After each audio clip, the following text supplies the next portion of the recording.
139-pound weight class sponsor is Hartman & Hartman Industrial General Contractor, servicing the construction needs of the oil and gas industry, specializing in civil, mechanical, electrical, and controls. Also, thanks again to UPMC Health Plan, official plan of Pitt Athletics. At 139 pounds, we have a Ryder block from Waverly Shell Rock High School, Waverly, Iowa. And he is defending right now against Tyler Kasak from Bethlehem Catholic, Doylestown, Pennsylvania. And it's Kasak on the shot, trying to work out the back and turn this into an opening takedown. Nice work by Block, passing the leg. Kasak elevating the foot, trying to get his feet back on the mat, and does. And Kasak picks up the takedown.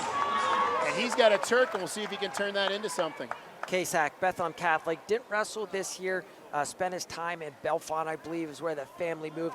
A lot of training at M2. I was really interested to see his finishing technique there, and just executed beautifully as Block went from plan A, a far ankle, to an ankle pass. Kasak able to pick up the takedown, progressed right through it. 79-3 in his career.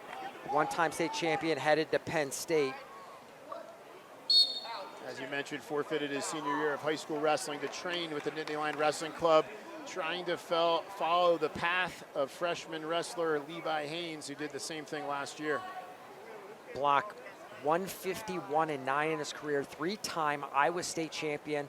He's going to be a hot guy. So is there a rivalry bigger in college wrestling than Iowa-Penn State in the current day? I'll answer that for you, no. Sorry. It was such an obvious question, Brock. I didn't think it needed it did sound rhetorical. Actually, probably. I wasn't going to knock on Iowa, but if it's got to be a rivalry, they got to start winning more bouts. So Penn State ran away with the team title this year. Iowa did finish in second, but I can't say it was a close second, as Iowa trying to retool, and everybody around the country just trying to catch back up with Penn State. So a lot of people familiar. Block had a win over Kasak. I believe it was at Club Duels a few years ago. People are familiar with that, but sitting down with Ryder Block last night, he sat at the dinner table with us, and we just chatted back and forth, and he said, yeah, I did wrestle Tyler Kasak, I believe at Tulsa Nationals, and he said, all I remember was I came off the mat crying because Kasak rode me for a long period of the bout. I don't think this match will end in tears with him either way tonight. I'm sure he's matured a little bit more here in the last few years. The other thing was, both of them had that question presented to him in the press conference and said it really doesn't matter what happened in the past.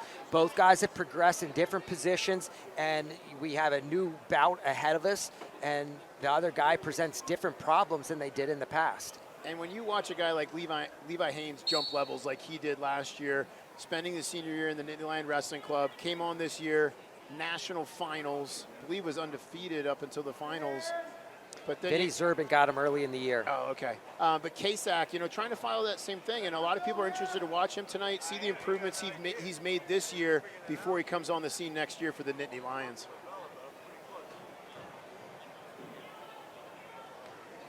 Both of these guys, well, Kasak not technically ranked in the FloWrestling rankings, but was a former #2 Block, currently the #2 wrestler. Kasak going to work on top of the figure four. This isn't something new he's learned this year. This is something he's always been part of his repertoire when he wrestled at Bethlehem Catholic. Likes to ride hard in those legs. Casey Cunningham head pry. A lot of people see that thinking a legal headlock on the head, but if you're below the shoulder, about midline of the arm, you can lock your hands there and head pry. I'm going to say about half the time it is illegal, though, when the wrestlers do it. So you do have to be below the shoulders. If you do, you're fine. But sometimes you'll watch guys and they're not actually below that shoulder joint, and they're just locking their hands where it would be an illegal headlock there. But we've seen illegal moves get guys a victory earlier tonight. So Kasak going to try any means necessary to get the win. He's tied 2-2 currently. Fires off a shot. Nice re-attack by Block. I think good patience there by the official as Kasak trying to roll around. And we're going to run out of space with no takedown. So no points. Coach is going to come over here and talk to the official. I would guess roundly booed here shortly by the crowd. They're backing off a little bit from the coaching staff. So they're going to talk to the second official, see if there was ever a takedown anywhere. We're going to go no, neutral, no point score. So 2-2 will remain. 29 seconds to go in the second period. Good wrestling by Kasak. Able to scramble while also getting closer to the out of bounds in doing so, and was able to find himself a restart.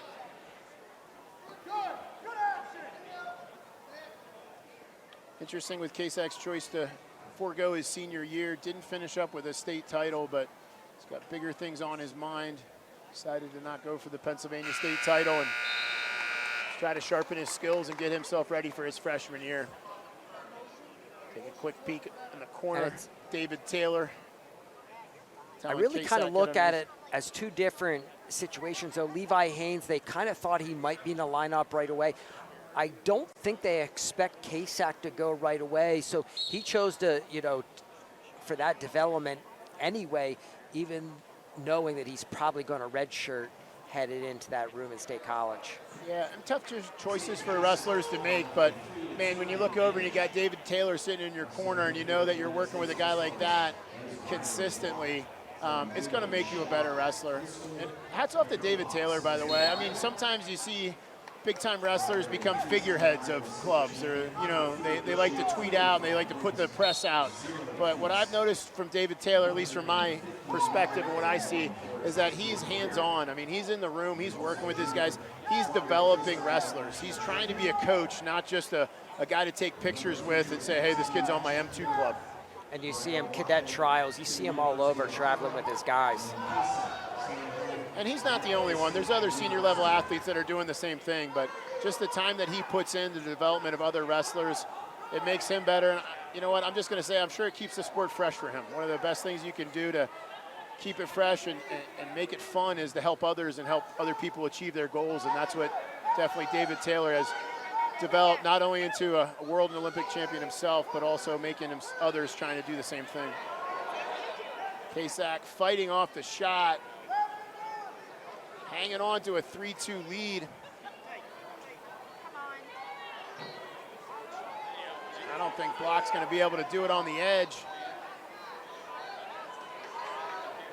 Kasak all over those ankles.